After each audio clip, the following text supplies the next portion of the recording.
اب یہ انشاءاللہ کیس اڑتا ہوا نظر آئے گا. ججز میں ایک بڑا طبقہ عمران خان کی فیور میں ہے, وہ ان تمام کیسز کو جھوٹا سمجھتے ہیں. اگر پروسیکیوٹر کل 2 نمبری واردات نہ ہوئی تو یہ کیس انشاءاللہ اڑ جائے گا. اب تحریک انصاف کے پاس بھی کچھ آپشنز موجود ہیں. ابھی دیکھیں سب سے جو اہم بات جو ابھی مراد سعید کے حوالے سے آئی یہ کہ ایک تو تحریک انصاف میں جو مخالفت جو گروپ آپس میں چھوٹی چھوٹی اندرونی چپکلش ہے اسے ختم کرنے کا, اور دوسرا آخری موقع اس نے بات کی. اس نے کہا ایک تو مراد سعید خود اپنا بھی کہہ رہا تھا کہ شرمندہ ہے کہ عوام کو موبلائز نہیں کر رہے, باہر نہیں نکل سکے, کیونکہ عمران خان نے سختی سے منع کیا ہوا ہے مراد سعید کو کہ آپ نے باہر نہیں آنا. اور وہ بار بار اپنی مثال دے رہا ہے کہ بار بار عمران خان کو پیغام بھیج رہا ہے کہ مجھے میدان میں نکلنے دے, میں عوام کو موبلائز کر سکتا ہوں, عوام کو نکال سکتا ہوں.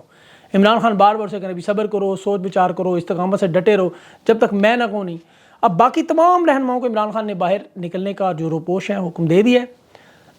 اب یہ انشاءاللہ آپ دیکھیں کچھ دنوں میں اس پہ بھی کچھ چینجز ہوگی. لیکن جو نواز شریف کی لانچنگ ہوئی اس پہ میں دوبارہ اس پہ جاتا ہوں.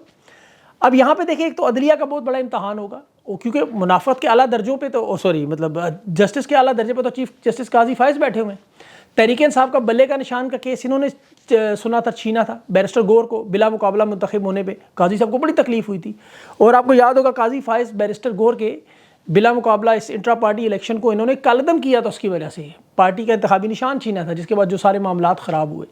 اب بیرسٹر گوہر اور بیرسٹر علی ظفر یہ سمجھاتے رہے قاضی فائز کو کہ بلا مقابلہ یہ ایسے بنا, لیکن قاضی فائز کہتا تھا نہیں, یہ کیسا الیکشن ہے کہ ووٹنگ ہو رہی ہے, 2 میں سے ایک ہی بندہ ہے سامنے, دوسرا موجود ہی نہیں, آپشن ہی نہیں, تو بلا مقابلہ آپ کیسے ہو سکتے ہیں منتخب. سیاست میں تو لڑائیاں ہوتی ہیں, دھڑے بنتے ہیں.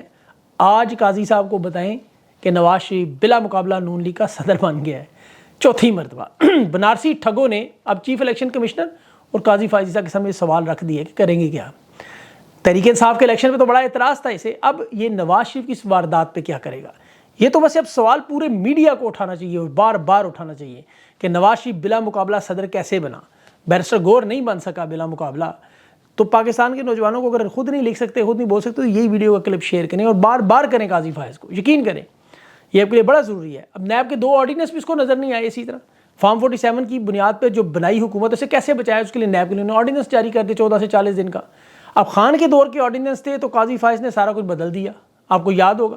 میں اکثر سوچتا ہوں کہ نواز شریف کو چاہنے والے, لانے والے اسٹیبلشمنٹ کے اندر یہ باہر لوگ کون ہیں جو اسے مانتے ہیں. یہ 8-10%. 40 سال سے اس پارٹی کا صدر نواز شریف رہا, جو پارٹی ضیاء الحق نے بنا کے دی اسے.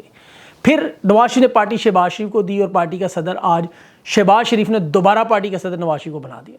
اور نواز شریف نے شہباز شریف کو پنجاب میں اس سے پہلے 3 دفعہ وزیر اعلیٰ لگایا.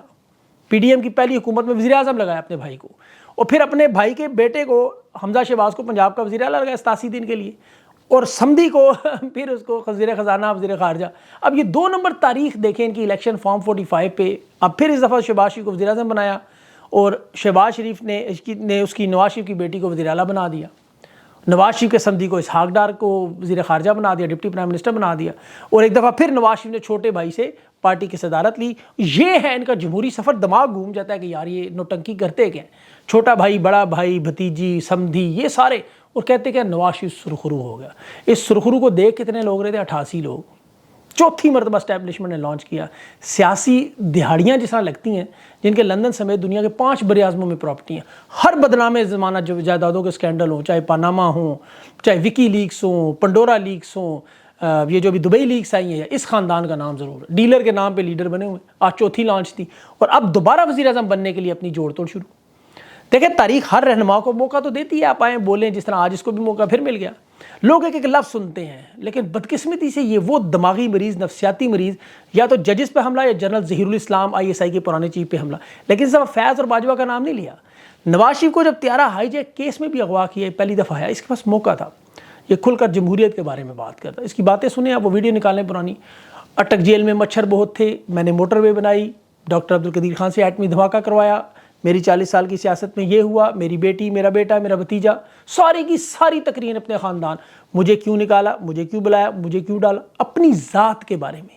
آج کہہ رہا ہے جشن منائیں, جشن منائیں. ثاقب نثار کا فیصلہ ردی کی ٹوکری میں, 2017 کا یہ فیصلہ ہے. اور ثاقب نثار کی بھی بدنیتی تھی. میں تو آپ کو بتاؤں کہ سزا بیٹے کی تنخواہ پہ دی. کیس پاناما کا تھا, اگر اس پہ اصلی کیس میں سزا دیتا تو ساری زندگی نہیں نکل سکتے, لیکن اس نے جان کے یہ سزا دی. اب نواز شریف اور شہباز شریف کی چیخو پکار کیا ہے کہ اگلے 20 سال اب یہ الیکشن کے ذریعے حکومت میں نہیں آ سکتے. یہ آپ لکھ کے رکھ لیں اپنے پاس. خان نے ان کا مکمل صفایا پنجاب میں کر دیا. یہ 141 میں سے 126 سیٹیں ہارے ہوئے ہیں. آپ کو پتہ ہے 15 سیٹیں ان کے پاس ٹوٹل.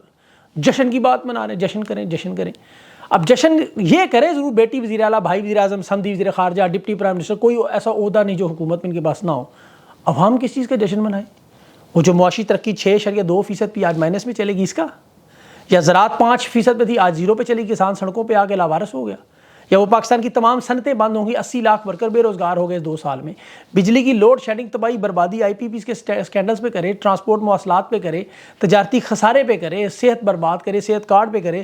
2 وقت کی روٹی سے محتاج ہے وہاں.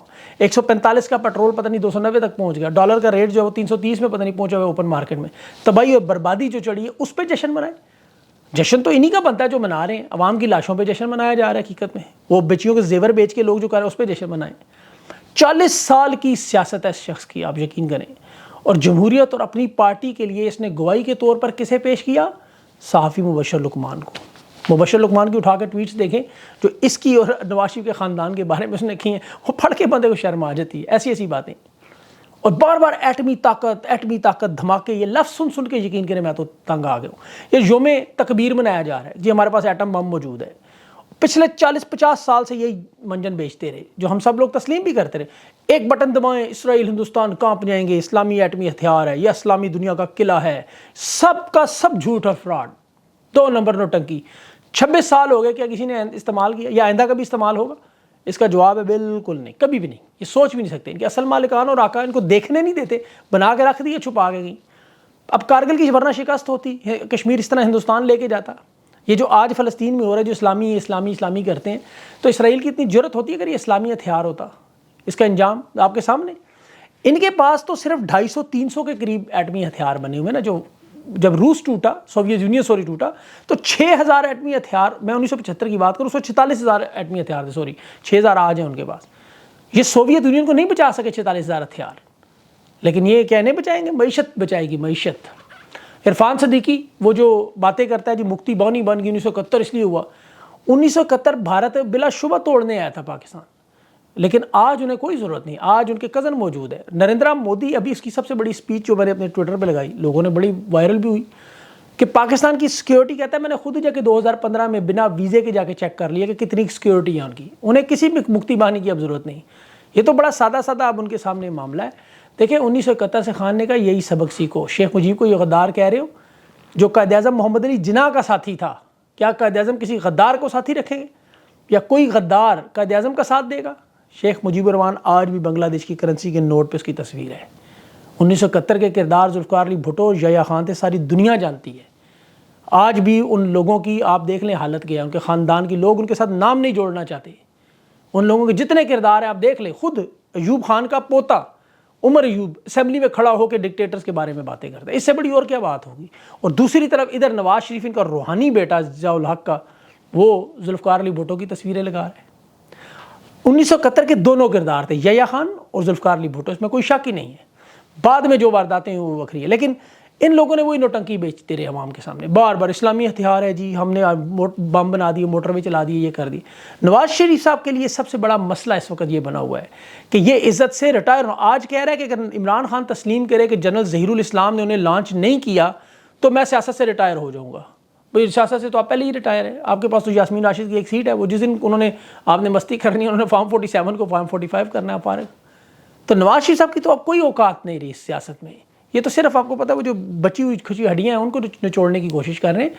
باقی جو اصل مالکان اس وقت جو لڑ رہے ہیں, انہیں اب وہ اپنے مسائل میں اس وقت پھنسے ہوئے ہیں, بری طرح پھنسے ہوئے ہیں, اور انہیں پھنسا رہی ہے معیشت.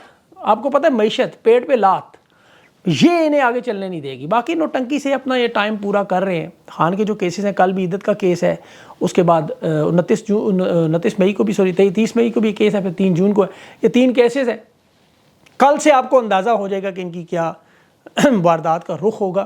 لیکن عمران خان دیکھیں ڈٹ کے کھڑا, اسے ان چیزوں کو اب پرواہ نہیں ہے, فکر نہیں ہے. وہ اس نے اپنی کشتیاں جلا دی ہیں اس معاملے میں کہ جو کرنا ہے کر لو. اب صرف اور صرف آئین, قانون اور جمہوریت میں بات ہوگی. خان کو وزارت عظمیٰ میں یا اقتدار میں ان چیزوں میں اب یقین کریں کوئی انٹرسٹ نہیں ہے. خان کو اس پورے نظام کو بدلنے کی لڑائی ہے. لیکن اب یہ ہو سکتا ہے سیاسی لحاظ سے, تو جو لوگ تحریک انصاف کے اندر سیاسی ہیں وہ کوشش کر رہے ہیں ان معاملات کی کل انشاءاللہ امید ہے آپ کے سامنے ایک اور انٹرویو، بڑا اہم انٹرویو ہوگا، اس میں بھی آپ سنیے گا کچھ بڑی اسی طرح کی انٹرسٹنگ باتیں ہیں جو تحریک انصاف کے لائے عمل اس پہ پلان پہ ہیں۔ اپنا خیال رکھیں، مجھے اجازت دیں، اللہ حافظ۔